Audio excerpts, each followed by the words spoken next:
I think jazz is one of the most fundamental and important types of music that's ever been invented. And since its inception, it's been married to blues. And jazz really is an amalgamation of lots of different types of music. And that includes, European or classical melody and harmony, and the blues, and African rhythms. And since its inception, jazz has been about innovation. And that's really been the spirit of jazz. And I think that's one of the aspects of jazz that a lot of jazz musicians over time have kind of either forgotten or don't really care about, is the importance of innovating. A lot of jazz musicians want to just repeat the past.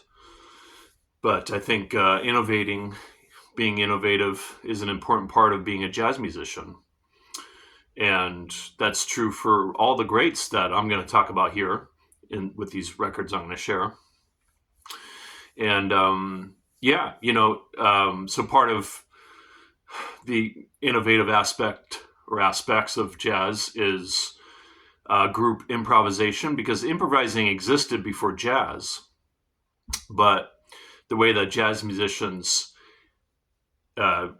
improvised as a group was pretty innovative. And then, because jazz musicians were using initially marching band instruments, someone had the bright idea of taking the drum in a marching band context and putting that on the floor, and then taking the snare and then putting that with the kick drum. And over time, the drum set was invented in the context of jazz. And so there's just so many aspects of jazz that are really fundamental. And if you think about it in terms of jazz being, jazz was in rock before rock was in jazz. So many elements of jazz were and are in rock. And so, yeah, I think also one of the beautiful aspects of jazz is, speaking especially from a jazz musician, as a jazz musician, it really requires everything you have as a human being to make the music happen. It has all the soulfulness of the blues, but then it has all the detailed and sophisticated and intellectual aspects and qualities, all the harmonic detail and depth, and the way the melodies relate to the harmonies, and the rhythmic sophistication. And so it really has, and all the technical aspects of it. We, as jazz musicians, we really have to develop ourselves technically on our instruments to be able to play the music well. So, the whole idea of, having all the intellectual and creative and cerebral aspects of the music coming from our head, and then the soulful expressiveness, the blues, the, visceral, earthy aspects of being a human being and in nature, that being in the music, and then all the technical aspects of it coming from our hands, the facility and everything. It really requires everything to play the music. And that's why I continue to play it and study it, even though I do value innovation a lot, and that's what I do with my original music. I still value what you can still do with jazz, even in a kind of traditional kind of context. And I think of jazz as kind of having really three significant periods. I mean, and you can break them down into subdivisions, as far as like ragtime, Dixieland, then swing, then bebop, and so on and so forth. But I kind of think of it as like there was kind of acoustic jazz, swing oriented type of jazz, up until roughly 1970, and then jazz went electric and started incorporating funk and rock grooves, which I think really separated it from the earlier styles of jazz. And then modern jazz. which kind of took all those elements previously. And I'm thinking, basically, somewhere around 1990 until now, I think of, roughly being the modern jazz period. But the records I'm going to get into here really kind of cover the swing era up until right before the fusion era. And I made a video listing my top 20 favorite jazz recordings, so you can check that out if you like.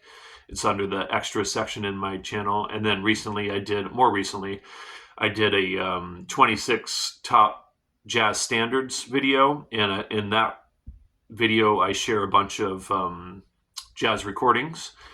And I also did a Joe Henderson video where I talk about some of my favorite Joe Henderson records as far as him being a leader and then also as a sideman.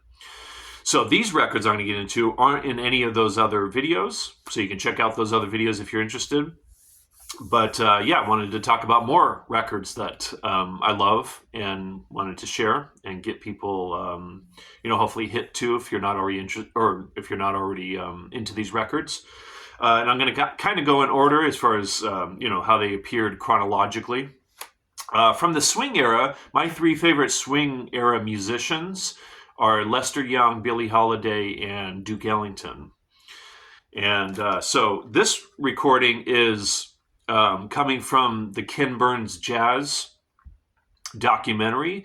They came out with a box set of recordings of each of the artists that they feature in the film. And so this is Ken Burns' Lester Young version of that box set. So this is really nice because it's a really good collection from his discography. And Lester Young, he just had a beautiful sound and very lyrical type player, very soulful. Like all these musicians, they're all very soulful. And I saw this picture of Lester Young and Billie Holiday, and I was just thinking, I don't think I've ever seen two human beings. I can't think of two human beings being more soulful than those two people. Just really soulful people.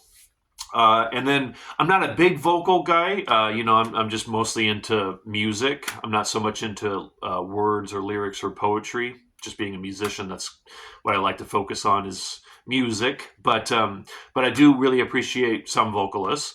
And in jazz, Billie Holiday is my favorite. And again, this comes from the Ken Burns box set. And it's got a lot of my favorite tracks of hers. Strange Fruit, which is just so deep and soulful and beautiful. Autumn in New York by her. So many of her great tracks are on this recording. And then I went through a Duke Ellington phase where I've gone through a few Duke Ellington phases where I play and study and listen to his music, and in fact featured his music at a gig I had many years ago. But during about a year ago, I got these two recordings. It was a year ago. And love these two recordings by Duke Ellington. So Ellington Indigos, beautifully recorded, incredible arrangements, really great. And then this is one that's treasured a lot by Ellington fans, Such Sweet Thunder. Again, beautifully recorded, incredible arrangements, the playing, so great. Yeah. So those are my three favorite swing era jazz musicians.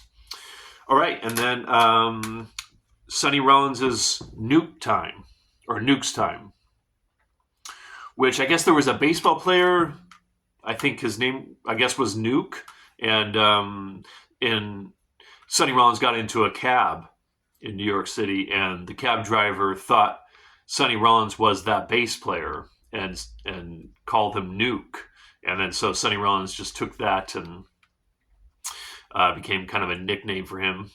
And so that's where this comes from. And this is just killer, just real edgy, hard-hitting, swinging jazz. Yeah, love Sonny Rollins. Beautiful, very very melodic, and so much detail in his playing. Just the whole thing, right? And then I've been going through a Hank Mobley phase lately, and a lot of people consider this kind of his kind of blue or saxophone colossus or giant steps, kind of his masterpiece. But yeah, this is probably my favorite Hank Mobley recording, Soul Station. Yeah, beautifully recorded. The playing, everything is just fantastic on this. This has Art Blakey, Paul Chambers, and Wynton Kelly on piano. So, killer recording. And then I got hip to this recording about a year ago. I heard Brad Mehldau talk about this recording, how much he liked it. And it's an amalgamation of different sessions. But the first three tracks, it's with Lee Morgan on trumpet, and then McCoy Tyner on piano, Bob Cranshaw on bass, and Billy Higgins on drums. And it's called Straight No Filter. And the second track, Chain Reaction, is based on Impressions, the Coltrane tune, which was, of course, based on Miles's version, or Miles's tune, So What? Just those two chords. And yeah, this is just killer. Excellent. So glad that I heard Brad Mehldau talk about this recording. Hank Mobley, he's just not ranked up there as being one of the giants of jazz, along with Coltrane or Miles, but or Charlie Parker or Louis Armstrong. But I heard Chris Potter, the tenor saxophonist, refer to Hank Mobley as being a middleweight, Yeah, he just wasn't quite as innovative. But I mean, at the time, like I was talking about with a student recently, it was still cutting edge jazz, in the 50s and 60s, what he was doing. But yeah, he just wasn't quite as maybe influential or quite as innovative as some of the other people, but still, just for what he did, it was just killer. And then, yeah, Wayne Shorter, I haven't talked about these recordings, but Night Dreamer, which is fantastic. It has one of my, a tune I really like called Armageddon. I used to play that a bunch on gigs. And then Juju. Yeah, one of his seminal recordings I would consider. And one of the things I really love about Wayne Shorter is a lot of his records featured his original compositions, really cool. And then this would be my favorite Miles second great quintet recording, but I really don't like the vocal track that's on here. It just doesn't fit. And again, not being really a vocal guy, and it just sounds cheesy to me. But the rest of it, I really like. So Sorcerer, really great. The playing and everything. Yeah, talking about cutting edge jazz. This is, yeah, cutting edge jazz right there, right? I mean, they kind of took it as far as acoustic jazz could kind of go almost, And then, yeah, Herbie Hancock's Taken Off. His first recording as a leader, and it's got Dexter Gordon on it and Freddie Hubbard. And yeah, the way they play on this is just fantastic. I learned so much by listening to Freddie Hubbard and Dexter on this recording, the way they play. And I kind of get the sense that they really influenced each other on this recording. But great recording. And then this is from 1969, Herbie Hancock's The Prisoner. And this period in Herbie Hancock's evolution, he talked about how he stopped listening to jazz, was listening to other kind of music like classical, and also he was exploring harmonies that got out of the conventional harmonic qualities. But this has a beautiful vibe to it. It has one of my favorite musicians on it, Joe Henderson, but it's a large ensemble and really cool vibes throughout this whole recording. So yeah, The Prisoner. All right, so there's some thoughts about jazz and 12 recordings that I haven't talked about that I would recommend checking out if you haven't already.